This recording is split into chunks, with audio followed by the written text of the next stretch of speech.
ایک ایسے شخص کو دعوت سخن دیتا ہوں جو ابھی ابھرتا ہوا ایک ستارہ ہے، جس کے بیان سے آنکھوں کے پردے ختم ہو جاتے ہیں، دل کے اندر ایک رعنائی سے ابھرتی ہے، دل کے اندر ایک خواہشات جاگتی ہیں اور دل اثر لیتا ہے۔ وہ ایسا شخص ہے کہ جس کی زبان کے اندر ایسی تاثیر ہے، اس کی مٹھاس کو ہم محسوس کر سکتے ہیں۔ میری مراد ہے مولانا زبیر احمد صاحب قاسمی مدد ذلہ العالی۔ میں ان سے درخواست کرتا ہوں کہ وہ آئیں اور ہم سب کو اپنی بیانات سے مستفیض فرمائیں۔ حضرت والا مائک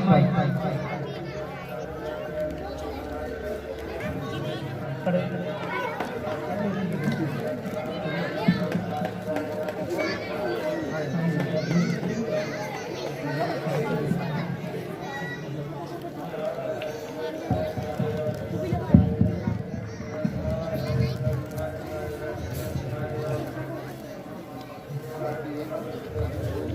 بسم اللہ الرحمن الرحیم نحمدہ ونصلی علی رسولہ الکریم اما بعد۔ میرے محترم بزرگوں اور دوستوں اور یہاں کے تمام اراکین اور منتظمین اور حضرت والا حضرت مولانا عبید اللہ صاحب قاسمی، میں آپ لوگوں کا بےحد ممنون و مشکور ہوں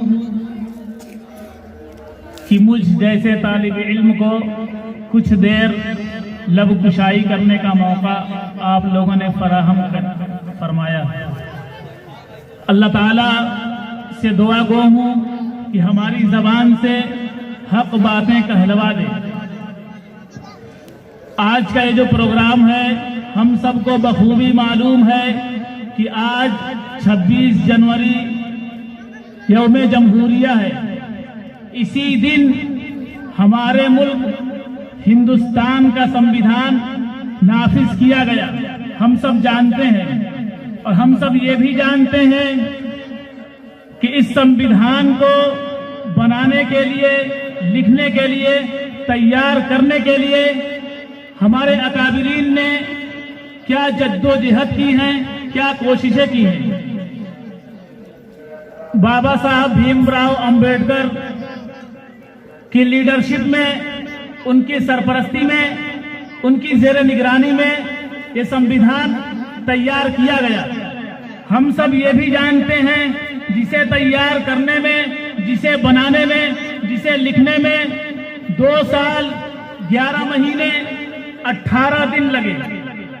یہ سمویدھان 26 نومبر 1949 کو بن کے تیار ہو گیا، لیکن اس سمویدھان کو 26 جنوری 1950 کو نافذ کیا گیا۔